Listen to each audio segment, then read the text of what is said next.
9 o'clock or 9:50? Okay. Okay. Should we just start to talk maybe, or should we have Jairad? Jairad Madhava is Hogya, is done. Om Namo Bhagavate Vasudevaya.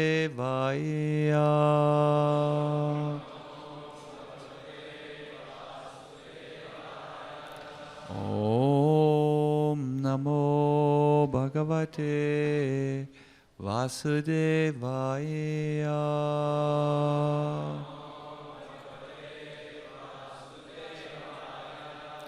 Om Namo Bhagavate Vasudevaya.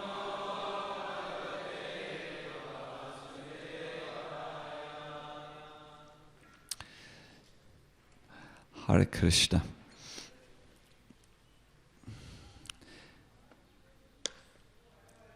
We will just go over the lecture which has been given by Srila Prabhupada and focus on some of the points. I think we all could feel it is a very important lecture. Prabhupada, he encourages the devotees of Krishna to be honest.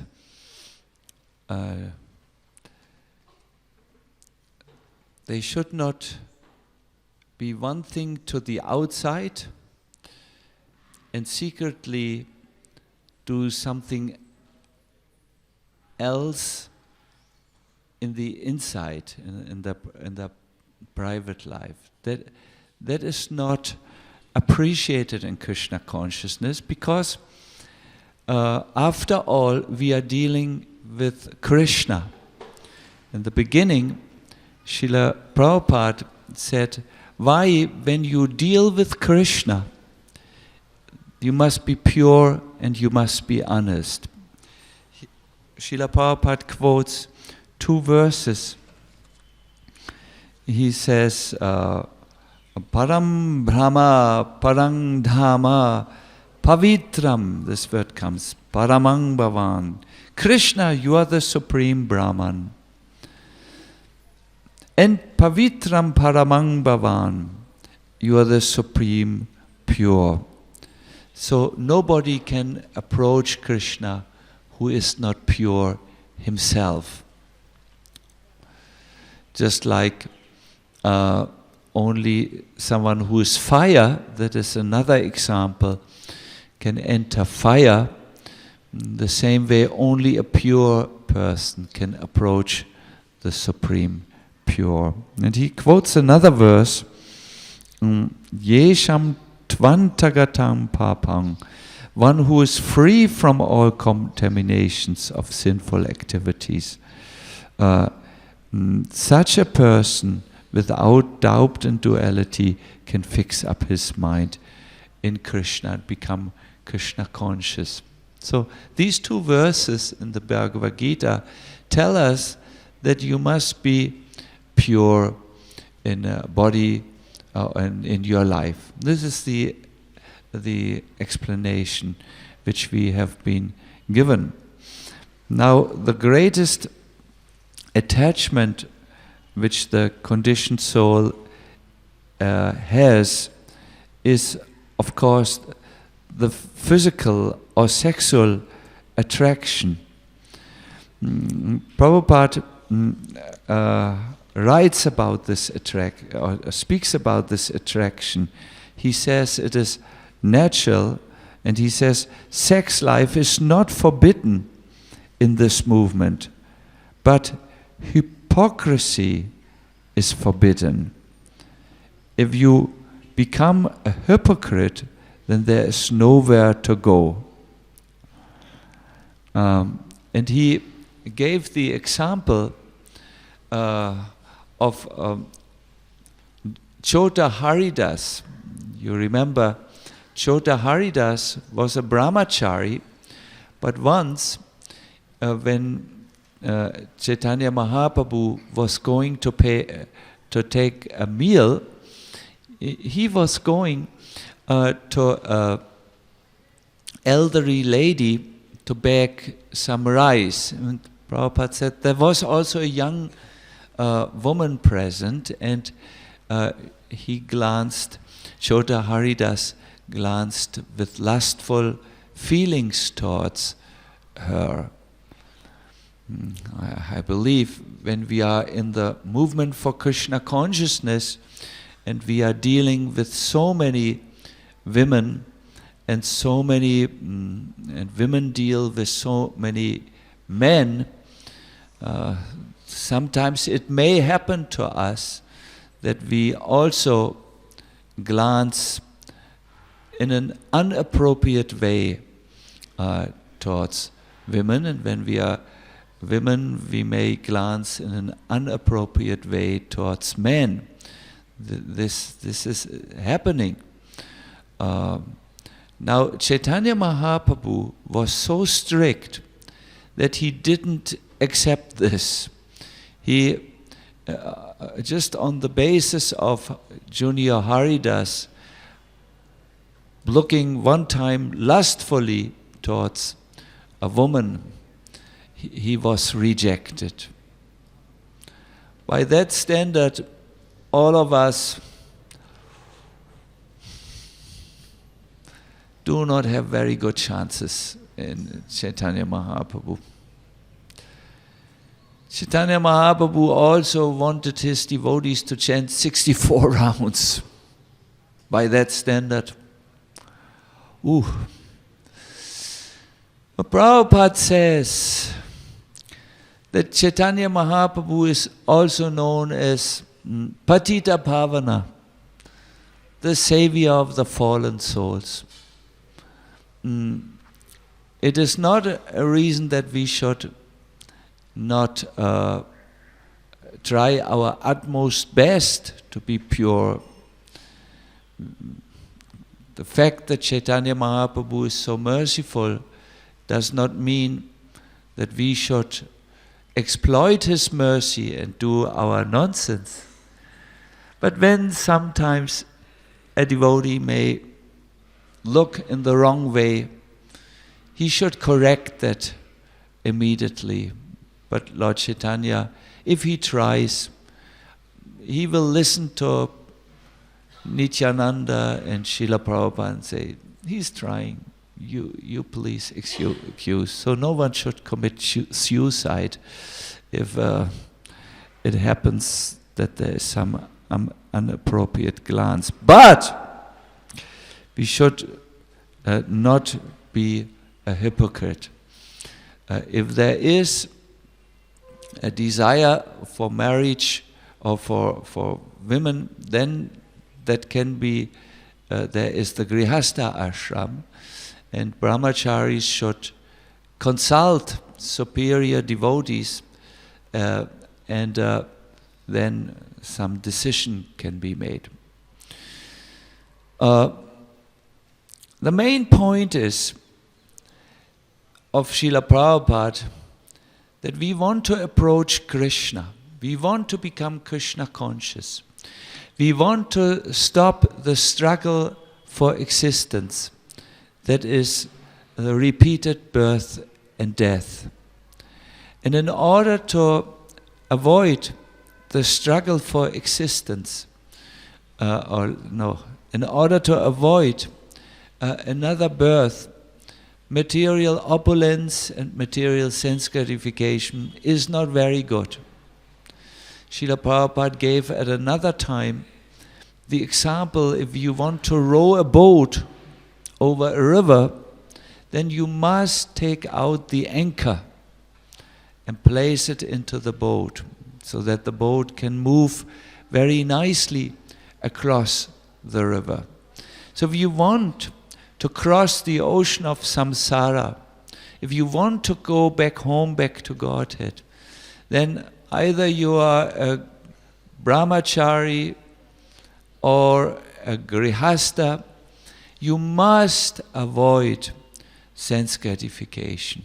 It is not possible to go back home, back to Godhead, and still keep the anchor. Anchor, you understand? What we call anchor? Langa. If you keep the langa then you cannot move forward. You cannot make progress. This you never see in Germany. Birds in the temple.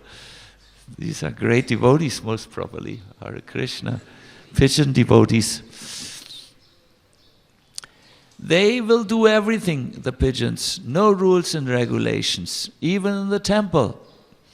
But you live in the temple. You are human beings. You must keep the principles.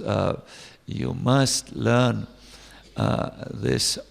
And if it is difficult, then you must, under the guidance of older Vaishnavas who are mature and merciful, find a way which is where you don't become a hypocrite.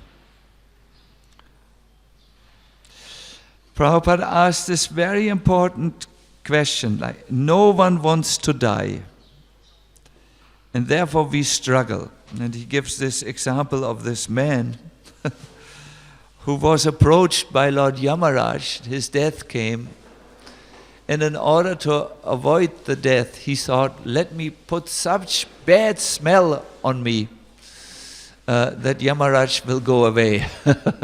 And he put some, anyways, it's before breakfast, you know, he put some bad smell all over him. Put some stool over him. So everyone wants to avoid death. How can you avoid death? How can you be safe? How can you be happy? Only by becoming Krishna conscious and going back home, back to Godhead. So therefore, my dear devotees, although we may be young, although we may have lived a different life before we came to Krishna consciousness, let us please give this life to Krishna and become serious in giving up sense gratification and move forward in the service of Lord Krishna. This is, of course, a project which is very important. To give up a lower taste, our Krishna is described in the Gita, is only possible when you develop a higher taste.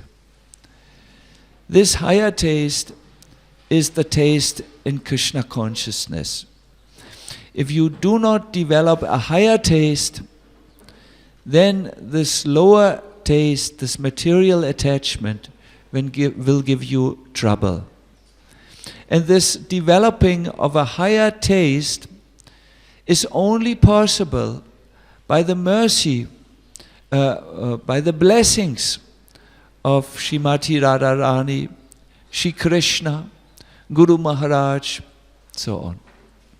Without that higher taste, it is not possible to give up the lower taste. We should sincerely beg for the mercy of Srimati Radhika, because now, starting from today, her month of Kartik, which is the mercy month, is starting. We should say, "Oh Srimati Radharani, I am a very fallen soul. I am very much entangled in the world of samsara. Please, tell something about me to your Krishna."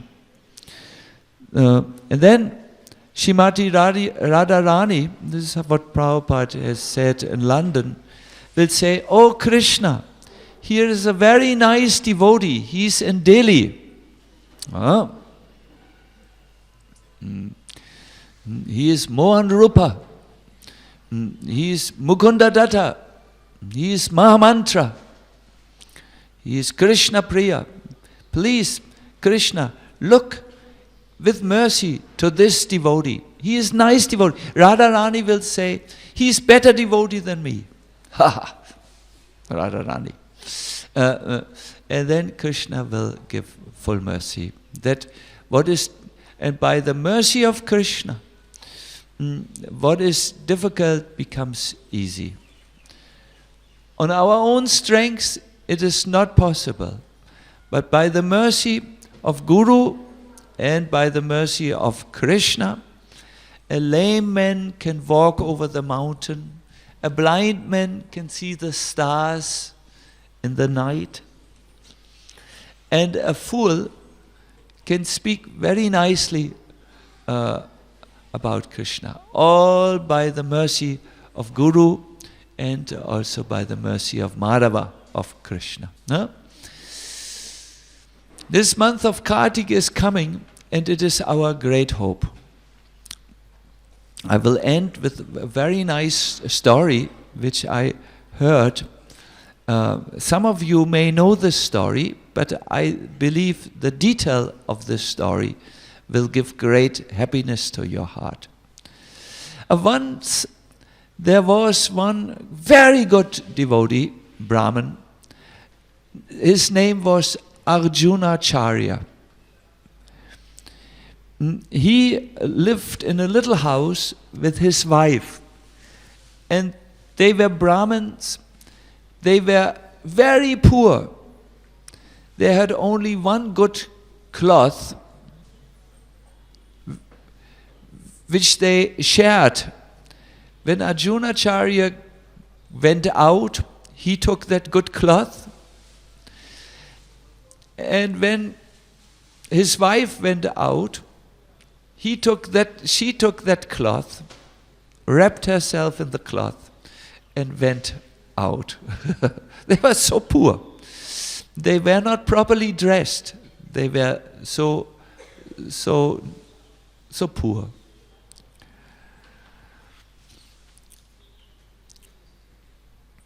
Once Arjunacharya was working on a commentary to the Bhagavad Gita, and he came to this verse. It is in the 9th chapter of the Gita. I believe it's 20 or 22. You kindly help me.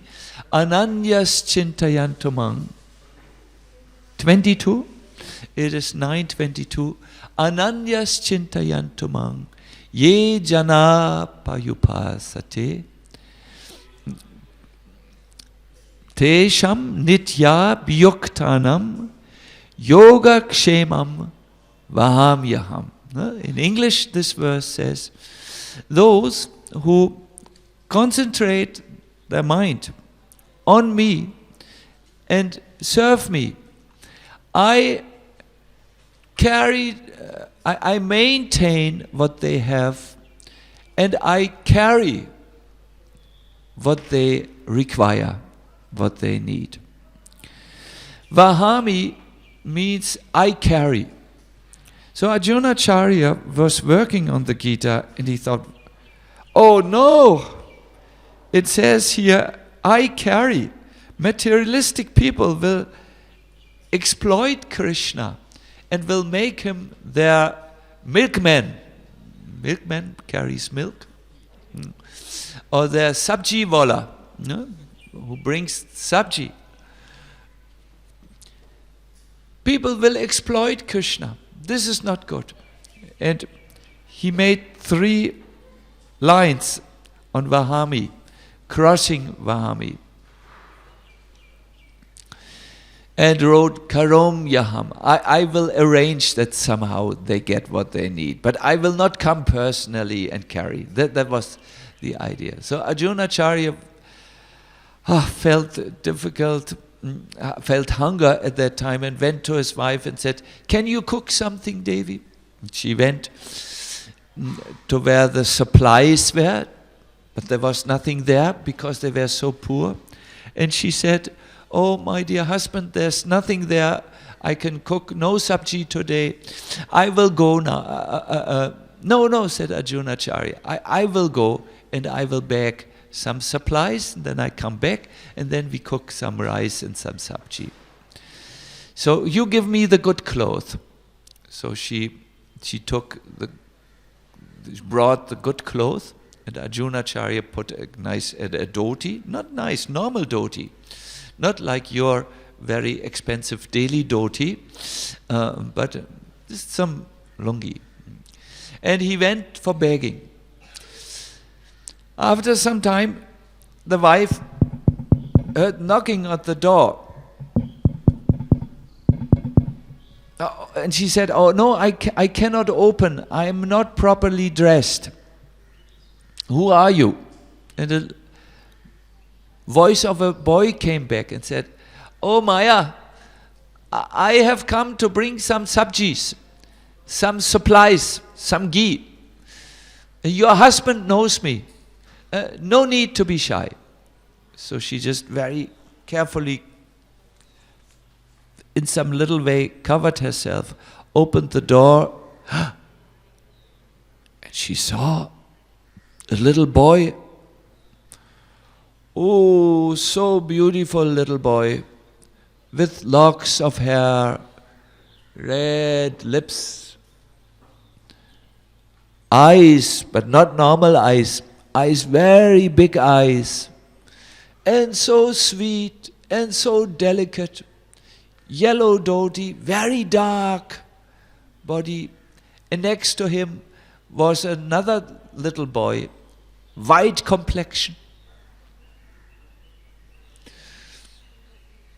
This is not really white, this is some Kali Yuga color.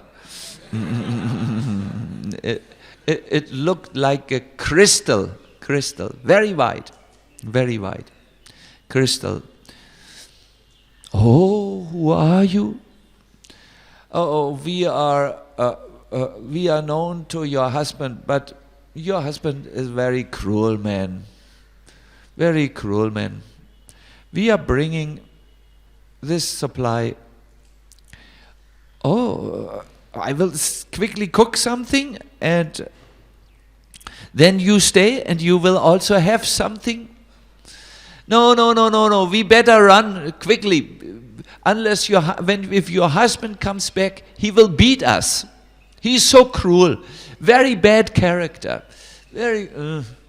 And then the blackish boy, put a big basket down with ghee and with nice supplies, and quickly turned around. And when he walked away, the wife of Arjunacharya could see 3 red scratches, as if someone had taken a pen and made a wound 3 times. A big wound, and there was blood coming. The boy said, your husband doing, very bad husband, very cruel person. Oh, and disappeared. But she was gone, immediately was gone. The wife thought, what is this? My husband has beaten this boy who's bringing food for us. She quickly went into the kitchen, offered, and when Arjunacharya returned back from begging, he had some little, he had maybe, I don't know if he brought something or not brought something. He saw his wife was already eating. Oh, Devi, usually you wait until I come and then you serve and then later you eat. Ah, you're a very cruel person. Cruel? Yes, this boy came and you had beaten him 3 times on the back, scratched him. Very bad. I will not stay with you. You are not good. How did the boy look like? Very beautiful, very sweet, good hair, good lotus eyes, mouth very red. Oh, said Arjunacharya, I made a mistake. I'm papi, I'm sinful. He ran back to the Bhagavad Gita. And while he was going to the Gita, he was in ecstasy. Krishna has come to my house. And he has shown that he carries personally what his devotee needs. We had no sabjis, we had no rice, we had no ghee. But Krishna brought this to our home. Krishna Vahami is correct word, he is carrying. Karomi is incorrect word, he arranges. He comes personally. Vishwanath Chakravarti Thakur writes about this. He said, it is not a burden for Krishna to bring to his devotee. He likes to do this. Just like a young husband will work to maintain his wife and his children, it is not a burden.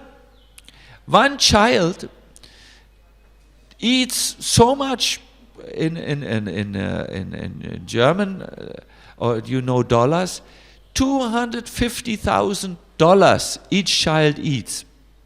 But still, even the beggar will have a child and somehow bring $250,000, maybe little less in India, to bring food to his child. It is not a burden. It is done out of love. So Krishna similarly likes to take care of his devotees.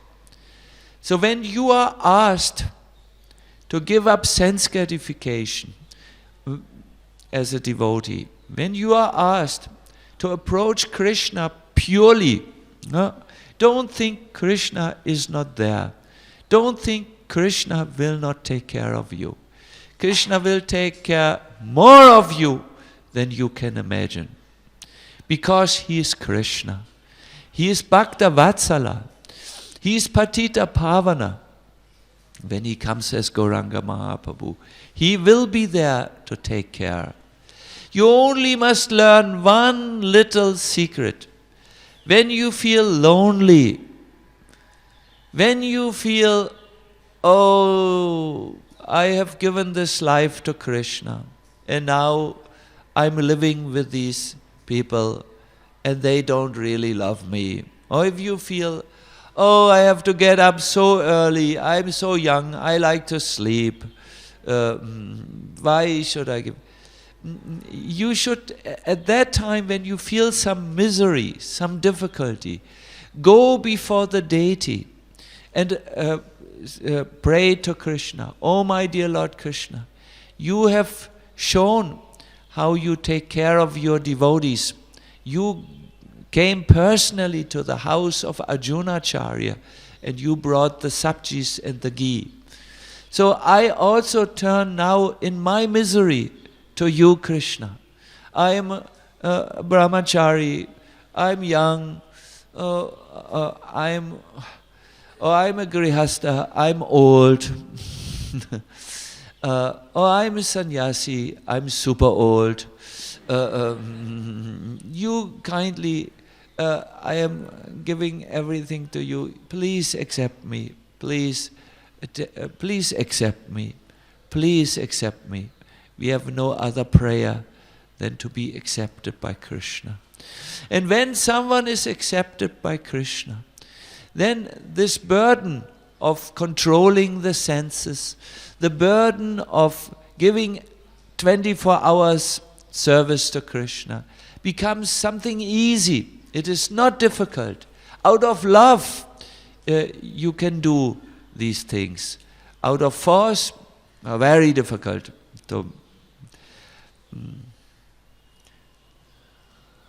Krishna. Wow, doing parikrama. Great soul. Hare Krishna.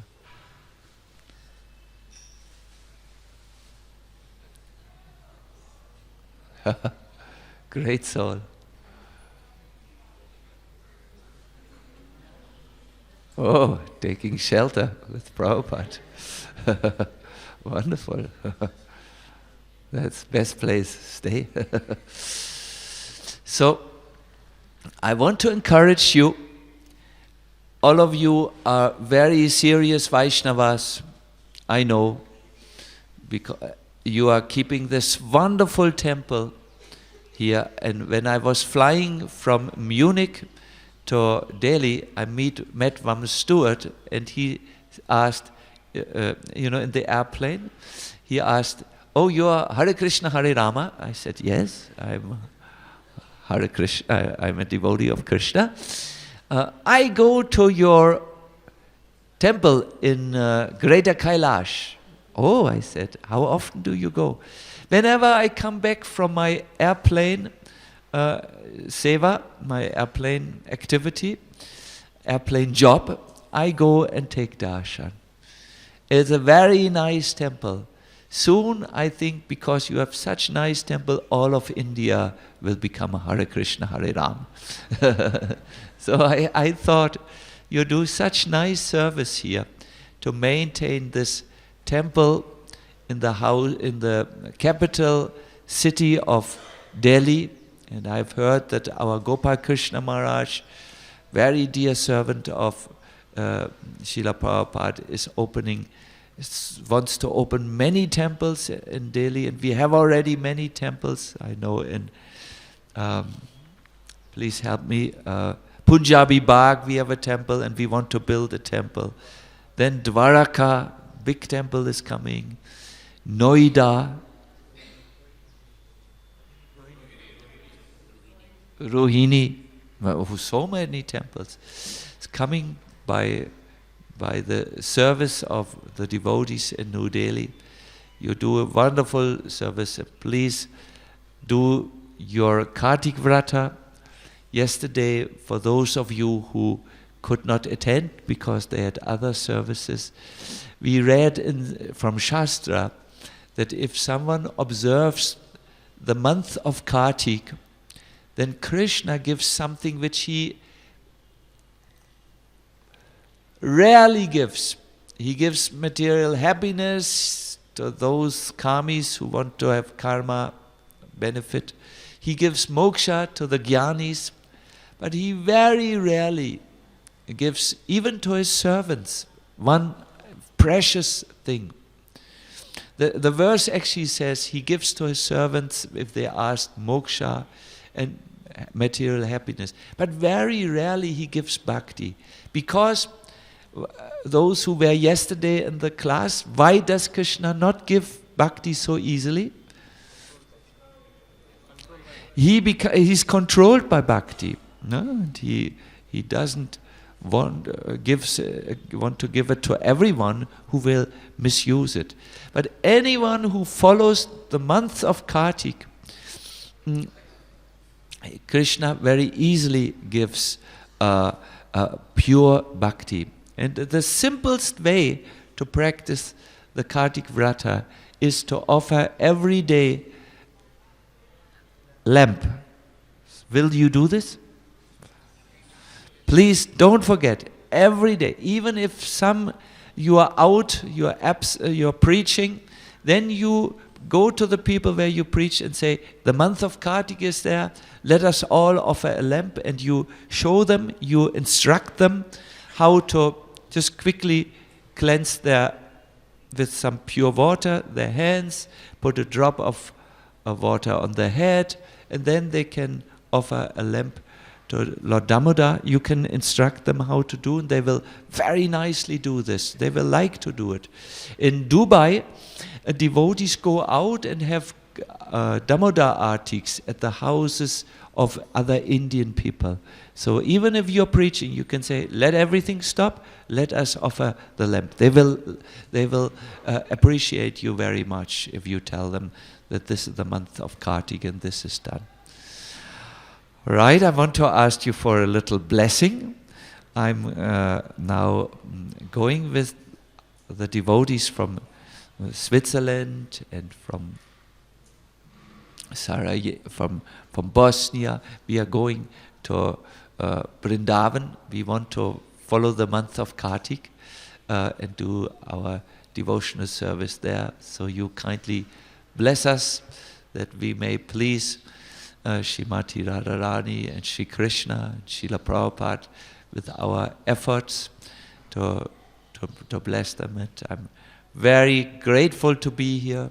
I can only say you do such Bahut Seva, and Bahut Seva means Bahut Kripa will come, and then it is easy to give up, to be pure and to be a good person. But a very nice lecture. I like very much when Prabhupada preaches like this, because we become very serious. Please, you take this with you and read in your own time. And don't forget, it is easy if you pray for mercy. By our own strength, we are very weak in Kali Yuga. But by Krishna's mercy, everything can become possible. All right, our time is up. I don't want to keep you longer. Srila Prabhupada ki jai, Sisi Goni Thai ki jai, Shri Kartik Devi Srimati Radharani ki jai, Gaur Premanandi Hari Hari Bo.